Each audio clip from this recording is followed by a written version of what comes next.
세모를 말한 이유는 아무래도 신소재 공학이라고 말하면 보통 정말 뉴의 신을 말로 생각을 할 것 같아요. 근데 제가 알기로는 신소재 공학은 어드밴스드 매터리얼이라고 해가지고 아무래도 첨단 소재 혹은 기존에 있었던 소재들을 더 발달시키는, 물성을 발달시키고 성능을 발달시키는 그런 부분으로 공학이 발전해가고 있는 상황입니다. 저도 이제 마찬가지라고 생각을 하는 게 신소재 하면 지극하면 말 그대로 뉴 머티리얼이잖아요. 근데 그렇다고 이렇게 전통 재료, 뭐 철강이라든가 이런 걸 다루지 않는 것도 아니거든요.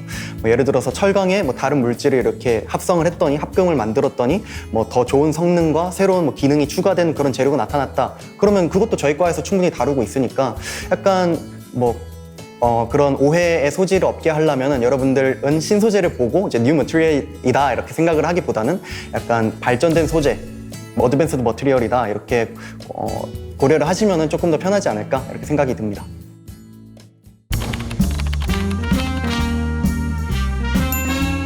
하나, 둘, 셋. 저는 그냥 신소재를 약간 조사를 좀 많이 했었어가지고 알고 좀 들어온 것 같아요. 전. 처음부터 알고 있었는데 영어명으로는 재료공학과라고 되어 있거든요. 그래서 재료공학과라는 걸 알고 있어서 재료들, 예를 들어서 금속, 반도체, 뭐 컴포짓이 될 수도 있겠고요. 세라믹 이런 부분들을 다룬다는 걸 알고 있어서 이과를 선택했었던 이유가 있습니다. 이제 전 속았다기보다는 조금 오해를 한 상태에서 들어갔는데 이제 들어와서 공부하다 보니까 이제 오해를 풀었다 정도로 이제 뉘앙스로 말씀을 드릴 수 있을 것 같은데, 저 같은 경우는 이제 뭔가 발명하고 이런 거를 조금 고등학생 때부터 좋아해갖고 전기전자공학과랑 이제 반도체랑 관련 있는, 그리고 뭐 뭔가 발명할 것 같은 신소재공학과를 이제 지망을 했었는데, 이제 뭔가 신소재라고 하면은 저는 개인적으로 물리를 더 좋아하는데 화학을 뭔가 위주로 더 다룰 것 같고, 막 반도체 이런 것보다는 막 옷 섬유 이런 걸 좀 많이 다룰 것 같고 해갖고 좀 많이 고민을 끝까지 많이 했었는데, 막상 들어와서 보니까 그냥 제가 원하던 학과였어요. 오히려 화학보다 물리를 훨씬 더 많이 다루기도 하고 반도체도 충분히 과목이 많이 열리고. 네. 저는 사실 신소재라는 분야가 굉장히 다양하잖아요. 그래서 모든 재료를 다 포괄적으로 다룰 거라고 생각을 했고, 그리고 사실은 신소재 하면 떠오르는 아이언맨, 수트 이런 걸 만들 줄 알았는데 딱히 그렇진 않더라고요. 그래서 처음에 왔는데 너무 물리랑 화학 기본적인 것부터 시작해서 과를 잘못 왔나? 라고 생각했었던 시절이 있었습니다. 그래서 막 전과하는 친구들도 많고 다시 수능을 본다든지 그런 친구, 수시를 다시 친다든지 이런 친구도 엄청 많아서 이게 생각했던 거랑 좀 다른 느낌이 있는 것 같아요. 그리고 저희 나라 산업 구조상 금속이랑 전자세라믹을 중점으로 이렇게 가다 보니까 내용이 저희가 생각하는 거랑 좀 다른 수도 있겠다라는 생각이 드네요.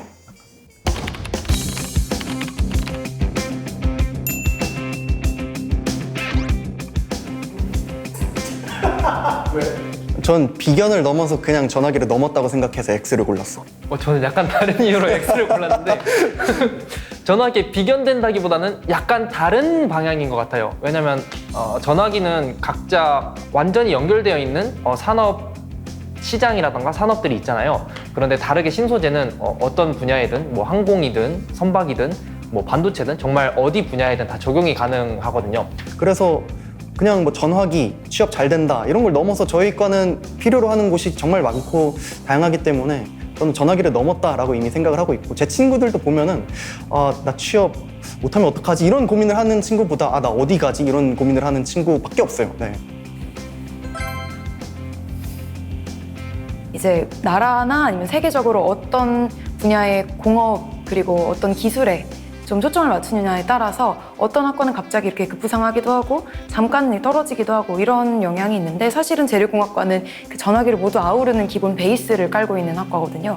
그래서 더 유망하다라고 이야기를 하기보다는 한결같이 유망하다. 저는 뭐 개인적인 입장이지만 이제 화학공학과, 기계공학은 조금 이상이 죽지 않았나라는 생각을 하고요. 이제 전화기가 아니라 신컴전으로 바뀌어야 된다. 신소재, 컴고, 전전 이렇게 약간 개인적으로 이렇게 생각을 하고 있습니다.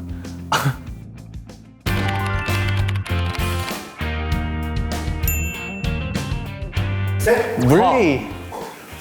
이럴 수가. 물리?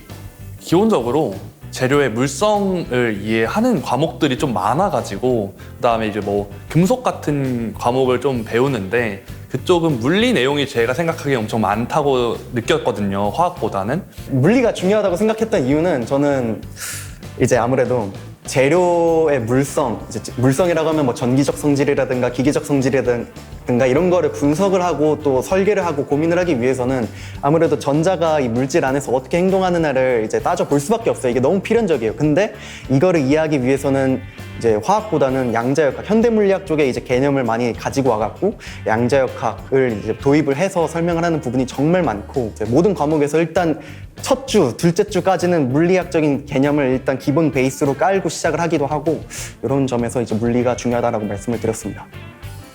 그럼에도 불구하고 화학이 중요하다라고 말씀을 드렸던 이유는 물리학은 움직임이라고 하면 화학은 상태를 나타내는 학문인 것 같아요. 그런데 신소재 공학 같은 경우에는 어떤 미세 구조가 있고 그 미세 구조가 어떻게 물성으로 나타내는지를 보여주는데 그의 중간 단계를 하는 게 그 상태라고 봅니다. 그래서 어떠한 상태로 존재하는지 그리고 왜 그 상태로만 존재할 수 있는지에 대해서 설명을 해주는 게 연력학이란 과목인데 그래서 그 연력학이란 과목이 화학과도 관련이 있고 해서 화학이 더 중요하다고 생각을 합니다.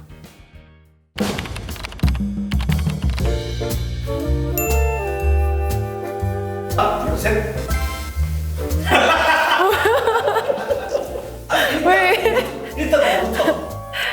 저는 한 2년 전까지만 해도 이런 생각을 안 한 것 같은데 하면 할수록 너무 재밌더라고요. 저는 앞으로도 계속 신소재 공학 공부하고 싶을 것 같습니다. 저는 저 신소재공학부 너무 좋거든요. 너무 잘 맞고 공부하는 것도 점점 재밌어지고 근데 입만 벌리면 거짓말이 자동으로 나와. 그런데 약간 지금 다시 돌아간다면은 새로운 분야를 공부하고 싶어요. 컴공. 신소재가 싫다는 게 아니라 신소재도 신소재가 싫다는 게 아니라 컴공이 더 좋다. 컴공도 재밌겠다. 하나, 둘, 셋. 저는 명확한 진로에 대한 비전 없이 신소재공학과에 진학을 했었는데요. 신소재공학과에 진학을 했었던 이유는 더 많은 것들을 이 학과에서 배울 수 있겠다라고 더 많은 분야에 걸쳐서 배울 수 있겠다라고 생각을 했기 때문이고 그렇기 때문에 저희 학과에서 배우는 것뿐만 아니라 더 나아가서 저 개인적으로 공부하는 것에 대해서도 조금 더 적용하고 응용하기가 쉽더라고요. 더 다른 공부들도 친근하게 다가갈 수 있고 그래서 뭔가 더 많은 것들을 배우고 싶거나 명확히 진로가 정해지지 않은 그런 학생들이라면 신소재공학과를 정말 추천합니다. 일단 저희 과에서 그러니까 너무 방대하다 이런 말씀만 드리다 보니까 고등학생 분들도 이제 보시면서 너무 혼란스러워 하실 것 같아요. 딱 컨셉을 이제 나눠서 한번 말씀을 드려볼게요. 일단 저희 과에서 다루는 재료 이렇게 4가지로 분류를 할 수가 있거든요. 첫 번째로 이제 구조 재료, 이제 철강하고 이런 차체라든가 건축 재료에 쓰이는 이런 철강 비스무리한 구조 재료, 그리고 이제 세라믹이라고 해갖고 세라믹 같은 경우에는 약간 반도체 특성 이런 게 있다 보니까 기능성 재료로서 이제 활용 분야가 되게 다양하거든요.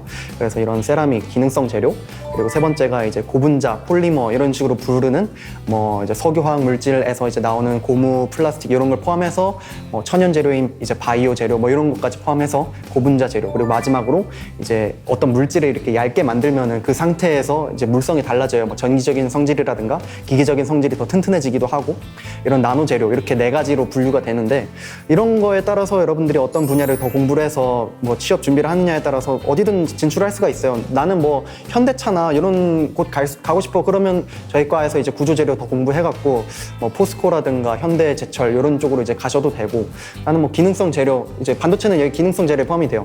네, 뭐 반도체 같은 경우는 하이닉스도 있고 삼성전자도 있고 뭐 워낙 방대하고 뭐 해외 기업도 훨씬 많고요. 네, 그리고 뭐 세 번째로 바이오 같은 경우도 뭐 화공과가 가는 분야 저희 과 다 갈 수 있으니까 화공과보다 훨씬 넓어요. 아시겠죠? 네, 그리고 마지막으로 이제 나노 재료도 이제 여기는 뭐 물론 공부를 더 해야 되겠지만 대학원 비율이 이제 높은 학과기도 하고 네, 이런 식으로 4개 나눠서 이제 생각을 하시면 되니까 좀 도움이 되시면 좋을 것 같습니다. 네. 저는 뷔페라고 표현을 할 것 같습니다.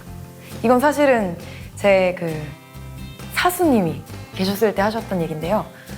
공부하는 거는 뷔페랑 같아서 첫 접시에는 먹고 싶은 걸 조금씩 담아서 먹고 두 번째 접시부터는 그 중에서 제일 맛있었던 것만 골라 먹으면 된다라는 말씀을 하셨거든요. 그래서 전 그게 좀 인생의 모토로 자리 잡았습니다. 신소재가 딱 그런 학과인 것 같아요. 신소재공학부는 신, 갓, 신이다 라는 표현을 하고 싶습니다. 왜냐하면 뭐 모든 것을 만들어내고 없던 것도 진짜 자기가 잘하면 만들어낼 수도 있는 거고 그렇다 보니까 신소재는 신이다 라는 말을 하고 싶습니다. 그럼 신소재로 삼행시 해볼까요? 좋은데요? 신! 신소재 오세요. 소 소재과 오세요. 재료과 오세요! 와!